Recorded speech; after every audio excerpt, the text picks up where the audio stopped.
नमस्कार। हम सभी ने बीते दिनों में देश का सामर्थ्य और उसका संयम दोनों देखा है।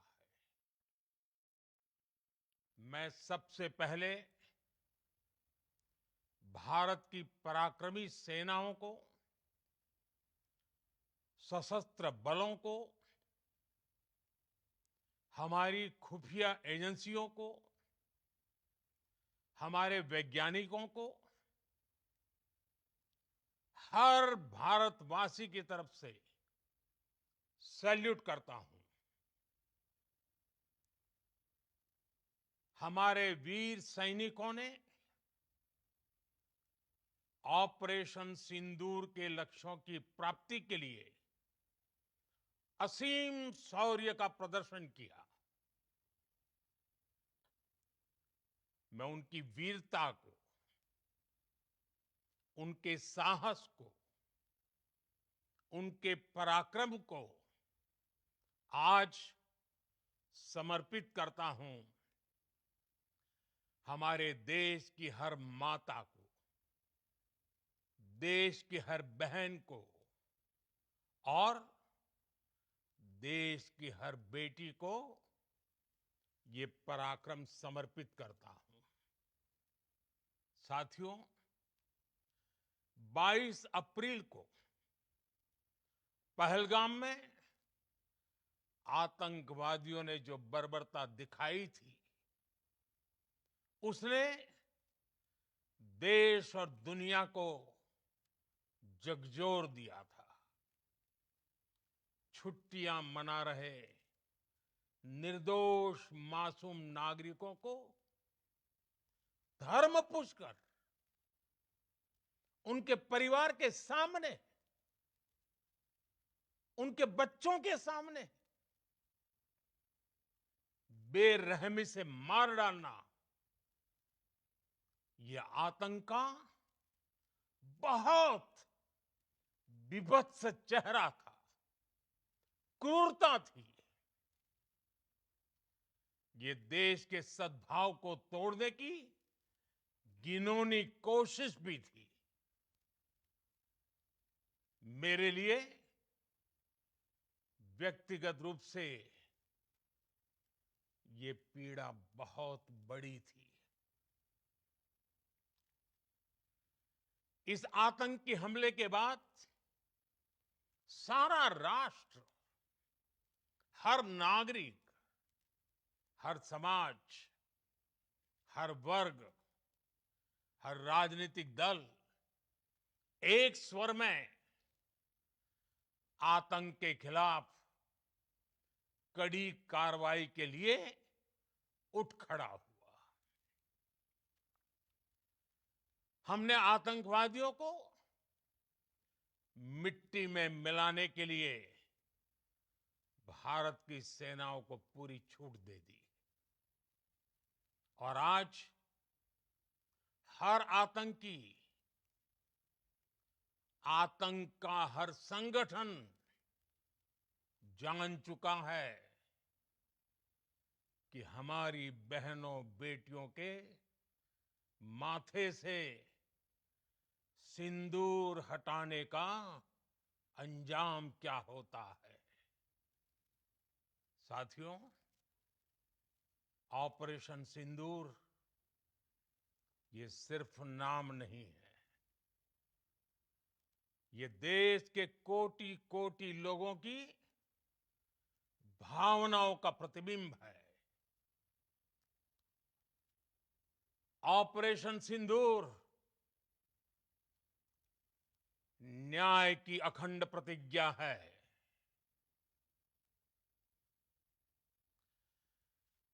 6 मई की देर रात, 7 मई की सुबह पूरी दुनिया ने इस प्रतिज्ञा को परिणाम में बदलते देखा है।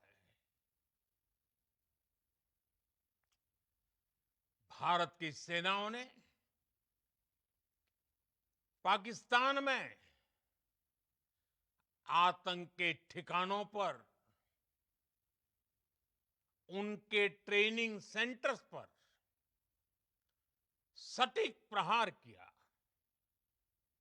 आतंकियों ने सपने में भी नहीं सोचा था कि भारत इतना बड़ा फैसला ले सकता है।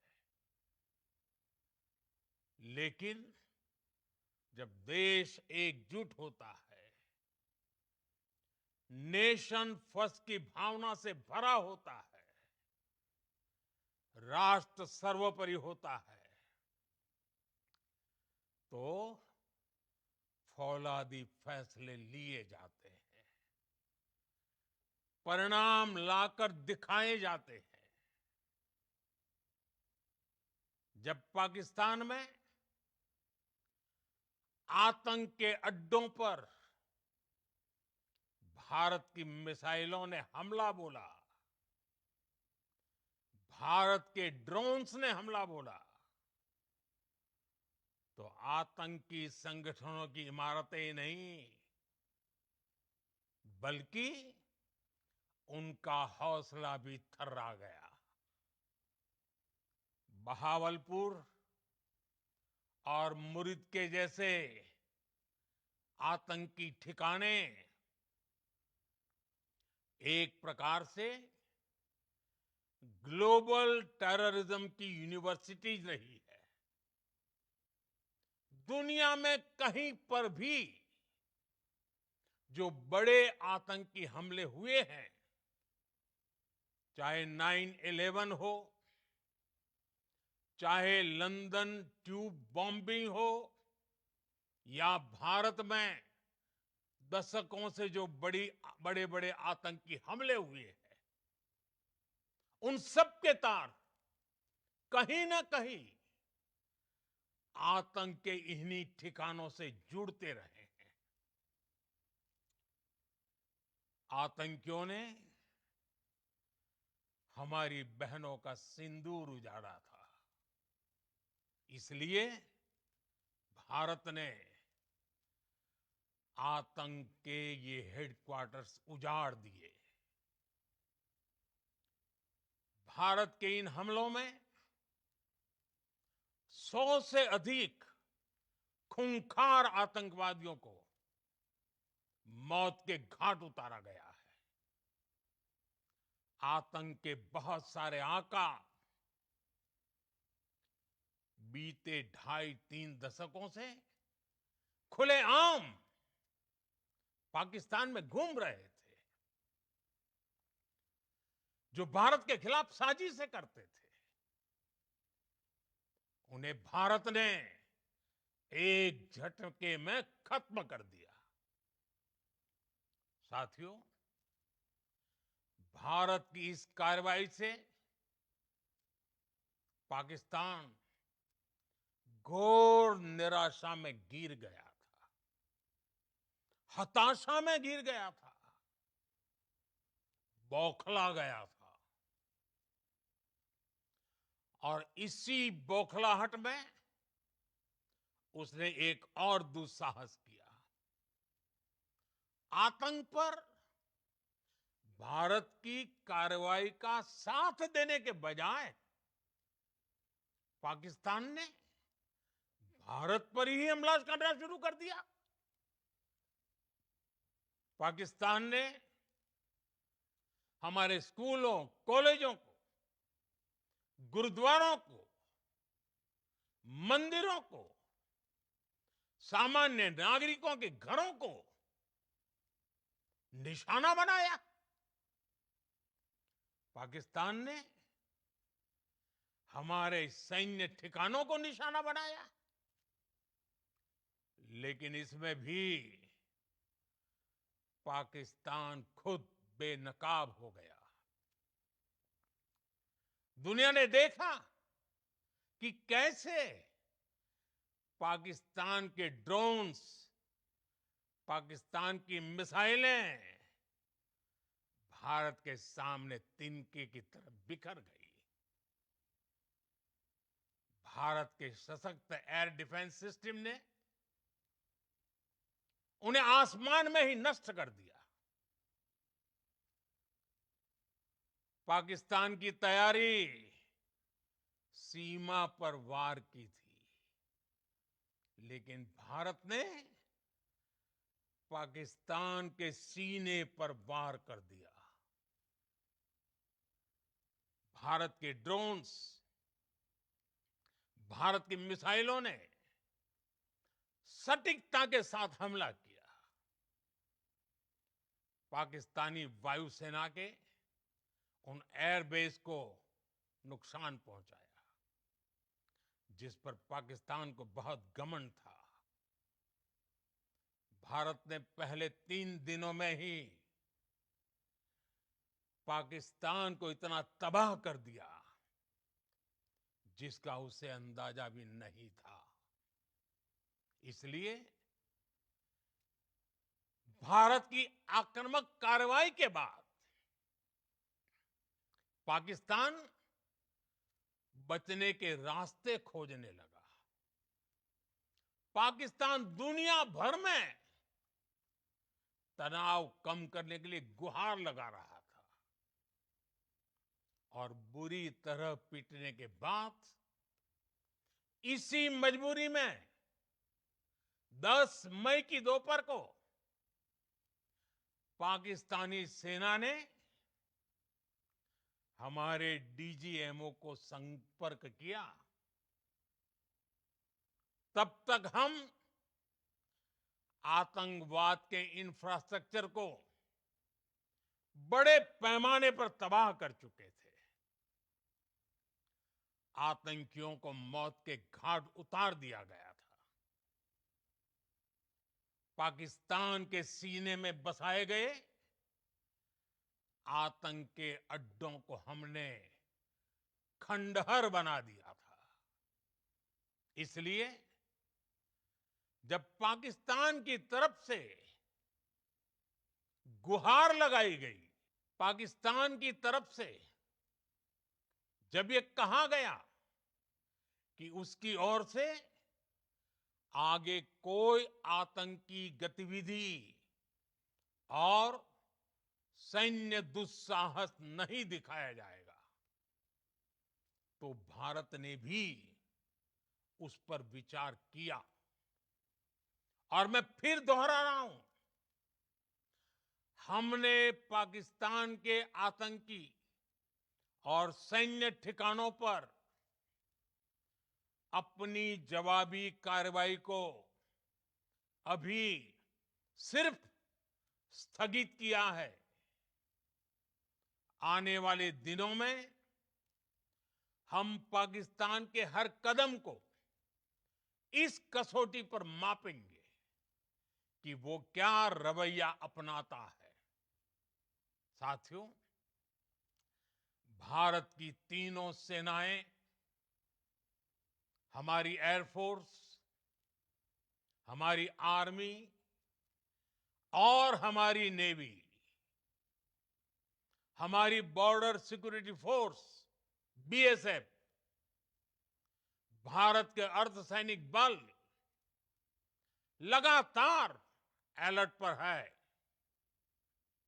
सर्जिकल स्ट्राइक और एयर स्ट्राइक के बाद अब ऑपरेशन सिंदूर आतंक के खिलाफ भारत की नीति है। ऑपरेशन सिंदूर ने आतंक के खिलाफ लड़ाई में एक नई लकीर खींच दी है। एक नया पैमाना, न्यू नॉर्मल तय कर दिया है। पहला, भारत पर आतंकी हमला हुआ तो मुंह तोड़ जवाब दिया जाएगा। हम अपने तरीके से, अपनी शर्तों पर जवाब देकर रहेंगे। हर उस जगह जाकर कठोर कार्रवाई करेंगे जहां से आतंक की जड़ें निकलती हैं। दूसरा, कोई भी न्यूक्लियर ब्लैकमेल भारत नहीं सहेगा। न्यूक्लियर ब्लैकमेल की आड़ में पनप रहे आतंकी ठिकानों पर भारत सटीक और निर्णायक प्रहार करेगा। तीसरा, हम आतंक की सरपरस्त सरकार और आतंक के आकाओं को अलग अलग नहीं देखेंगे। ऑपरेशन सिंदूर के दौरान दुनिया ने पाकिस्तान का वो घिनौना सच फिर देखा है, जब मारे गए आतंकियों को विदाई देने पाकिस्तानी सेना के बड़े बड़े अफसर उमड़ पड़े। स्टेट स्पॉन्सर्ड टेररिज्म का ये बहुत बड़ा सबूत है। हम भारत और अपने नागरिकों को किसी भी खतरे से बचाने के लिए लगातार निर्णायक कदम उठाते रहेंगे। साथियों, युद्ध के मैदान पर हमने हर बार पाकिस्तान को धूल चटाई है और इस बार ऑपरेशन सिंदूर ने नया आयाम जोड़ा है।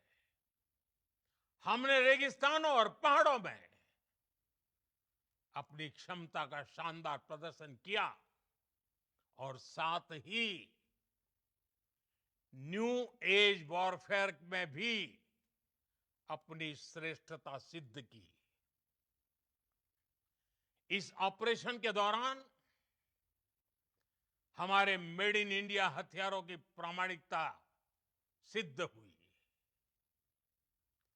आज दुनिया देख रही है 21वीं सदी के वॉरफेयर में made in India defence equipments,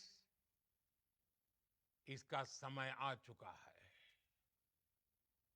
साथियों, हर प्रकार के आतंकवाद के खिलाफ हम सभी का एकजुट रहना